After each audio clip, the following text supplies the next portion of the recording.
You ask Tiger to solve. This deals with linear equations with one unknown.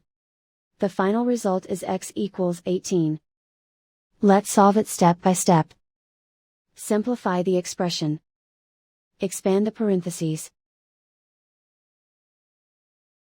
Simplify the arithmetic. Group all constants on the right side of the equation. Add 27 to both sides. Simplify the arithmetic.